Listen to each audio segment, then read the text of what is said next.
Tuhan mau kita mencapai kemuliaan. Saudara, untuk bahagian yang terakhir, apakah perubahan yang nyata ini? Kalau kita katakan, jangan lupa saudara, ada dua. Boleh saya katakan mungkin sebelum itu saya mau beri rumusan. Proses transformasi itu, tadi saya katakan firman Tuhan. Saudara mesti membaca, meneliti. Dalam suratan Yakobus mengatakan orang yang membaca itu firman Tuhan macam cermin kan. Tadi saya naik gereja ini pun saya nampak ada satu cermin. Tapi saya malulah, saya tidak mau tengok lah. Saya sudah tengok di kereta. Haleluya. Ya. Firman Tuhan itu memberitahu kepada kita keadaan atau keberadaan kita di dalam Kristus. Kalau firman Tuhan katakan keinginan daging itu percabulan, perzinaan, kalau saudara melakukan hal-hal seperti itu, apa maksudnya? Maksudnya saudara hidup di dalam dosa. Saudara harus bertobat. Firman Tuhan itu cermin. We see ourselves in God's word. Tuhan beritahu kepada kita keadaan rohani kita bila kita menetap, kita membaca firman Tuhan dengan kerendahan hati. Yang kedua tadi itu penyembah. Saudara, kamu ada pengalaman atau tidak? Saya tidak mau sebut mana-mana nama gereja. Tapi biasanya, saya boleh katakan, saya tidak tahu kenapa. Wah, saya begitu seronok menyembah orang begini saja. Kenapa begitu? Tepuk tangan pun tidak dapat, menari pun nanti suruh angkat tangan dia begini. Berat betul itu. Kenapa? Belum hidup, belum merdeka. Kalau sudah hidup dan merdeka, wah diangkat. Dia akan lompat memuji Tuhan. Luar biasa. Seperti Daud menari. Luar biasa.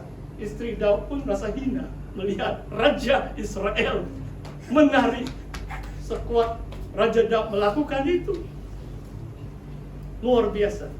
Maksudnya dalam penyembahan saudara, jangan kamu pikir aku ini belum cukup kudus. Kita imanilah. Imanilah karya Kristus di atas kayu salib. Itu saja jalan keselamatannya. Tuhan membenarkan kita.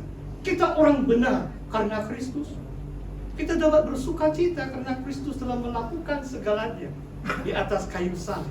Bila dia bangkit hari yang ketiga, kehidupan yang baru kita kecapi oleh rohnya.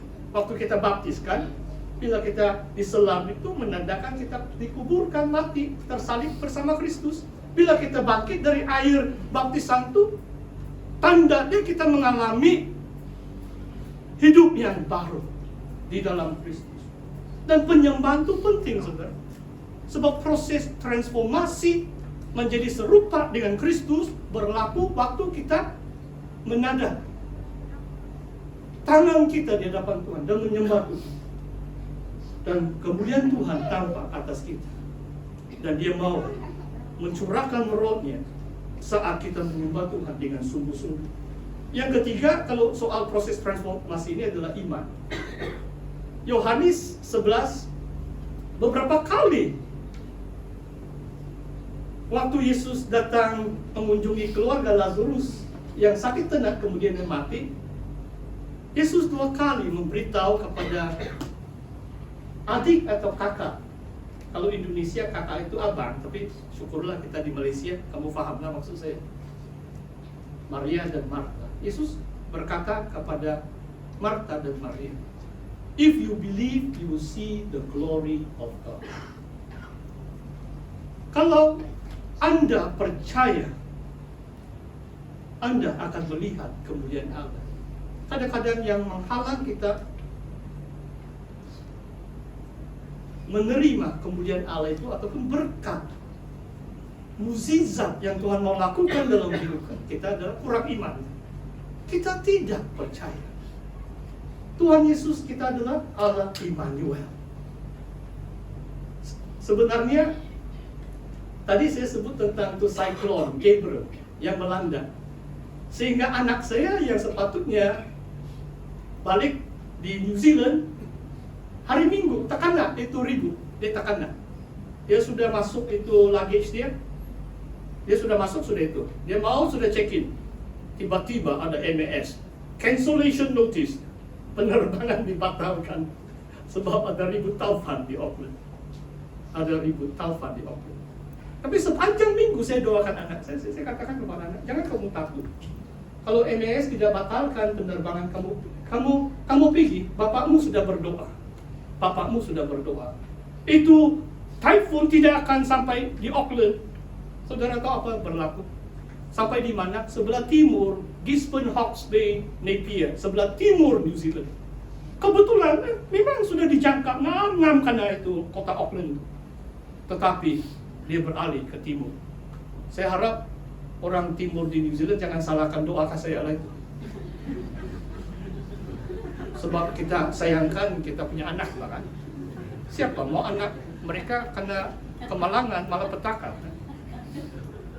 Tapi saya yakin, saya beritahu, mendorong anak saya percaya Tuhan. Kalau kamu percaya, kamu akan tahu kemuliaan Tuhan. Jadi harap tolong doakan Selasa baru dia jalan, sebab susah mau booking. Masih lagi dia di Sabah sekarang. Ya, inilah. Saya bilang kalau kamu lama sedikit di sini hilang sudah pekerjaanmu. Tapi saya doakan supaya tidak hilang pekerjaan dia di New Zealand. Percaya saudara, kamu akan lihat kemuliaan Tuhan. Yang terakhir adalah perubahan yang nyata. Saya mau beri 3 lah. Hari ini banyak ini 3 supaya senang ingat. Yang pertama, kita serupa dengan Kristus. Saya rasa perintah utama itu mengasihi. Bagi saya, Tuhan Yesus adalah pengasih. Dia mengasihi manusia, itulah sebab dia datang. Kalau saudara mau jadi serupa dengan Kristus, milikilah sifat Yesus yang mengasihi. Jangan menyimpan kesalahan, jangan dendam, jangan dengki, semua itu keinginan-keinginan daging dalam Galatia 5. Saudara mau jadi serupa dengan Kristus? Belajar untuk mengasihi. Kadang-kadang tidak senang untuk mengasihi. Apalagi orang yang membenci. Kadang-kadang mereka fitnah kamu, berdusta, dan macam-macam tomahan dan fitnah. Mereka lontarkan itu. Tapi saya belajar untuk mengasihi. Dan saya belajar untuk mendoakan mereka yang memusuhi saya. Dan saya pikir selalu kalau orang tanya dengan saya tidak ada musuh. Saya pun tidak tahu kenapa orang memusuhi saya. Saya tidak musuh sebab saya mengasihi mereka. Dan saya sedang bicara di mimbar yang kudus. Kalau ada kebencian atau ada hal-hal yang tidak baik, Tuhan tahu hati, termasuk seorang pengkhotbah. Yesus itu mengasihi. Yang kedua, saudara, Yesus itu melayani dengan penuh pengorbanan. Selalu saya ingat, saudara, dia katakan seperti ini. Apa itu? Musangka atau foxes have holes, but the Son of Man has nowhere to lay his hand. Maksudnya macam haiwan pun ada kediamannya kan. Elang pun mungkin ada dia punya apa itu? Sarang kan? Ya, di atas tuh gunung batu.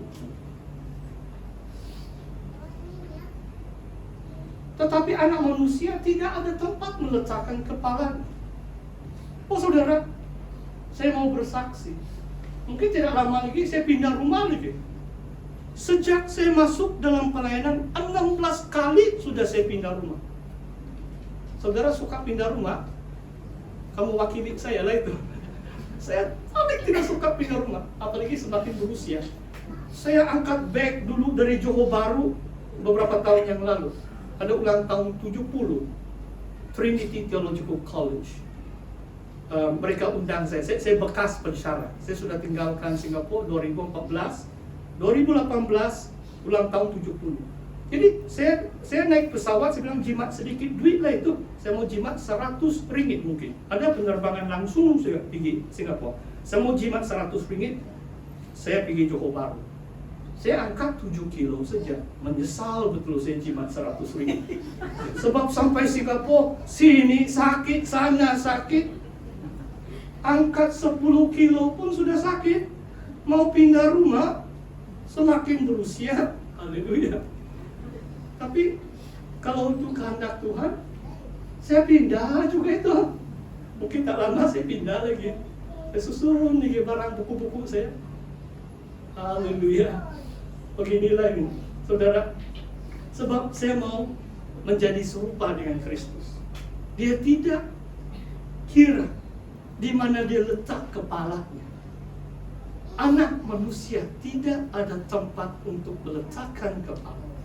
Bahkan dia sampai di atas kayu salib, mati, menebus manusia dari dosa. Saudara, kesimpulan firman Tuhan hari ini adalah ini. Yang pertama ada prasyaratnya. Kita perlu utamakan pelayanan roh di dalam sidang kita. Pastikan kita menyokong pemimpin-pemimpin kita supaya mereka sentiasa dipenuhi dengan Roh Kudus.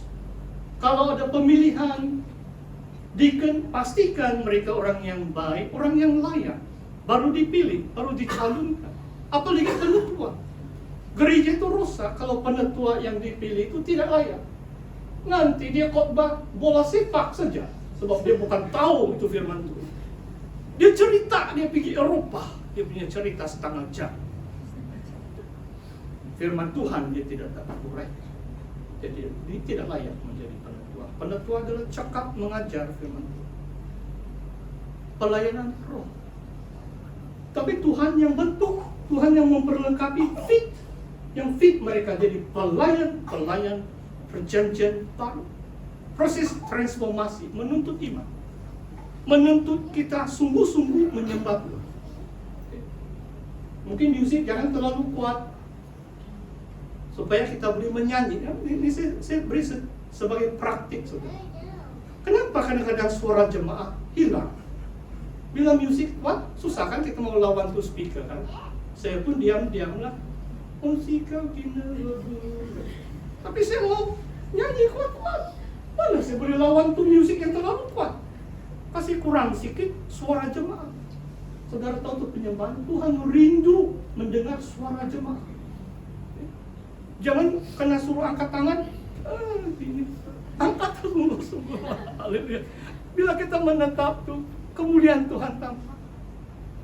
God love you. God wants to transform you. God wants to glorify you.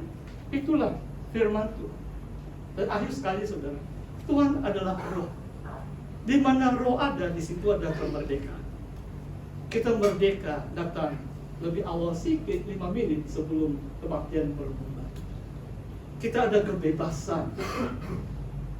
Kalau disuruh ambil pelayanan, pastor kamu bagi 3-4 pelayanan pun saya tidak takut. Jangan sanggup saja. Oh, pastor pun bersemangat. Itulah maksudnya, ada kemerdekaan dalam melayani itu. Di mana roh ada, di situ ada kemerdekaan. Mari kita berdoa. Haleluya Tuhan. Terima kasih ya Bapa. Kami bersuka cita atas kebenaran firman-Mu yang kami sudah dengar, telah diuraikan oleh hamba-Mu yang bukan memiliki apa-apa melainkan Roh-Mu yang telah memampukan hamba-Mu. Biarlah yang baik terletak dalam hati setiap pendengar dan jemaat Tuhan yang berada di tempat ini. Karena Engkau mengasihi anak-anak-Mu ya Bapa. Tuhan Yesus mengasihi seluruh jemaat di tempat ini. Terima kasih ya Bapa. Engkau memberkati seluruh kepimpinan SIB Pekan Menggatal ya Tuhan. Mulai dari Pastor Molius bersama penetua deacon-deaconess, seluruh jemaah Engkau beri kesatuan hati untuk melakukan kehendak dan rencana-Mu melalui gereja lokal ini bagi kemuliaan nama Tuhan.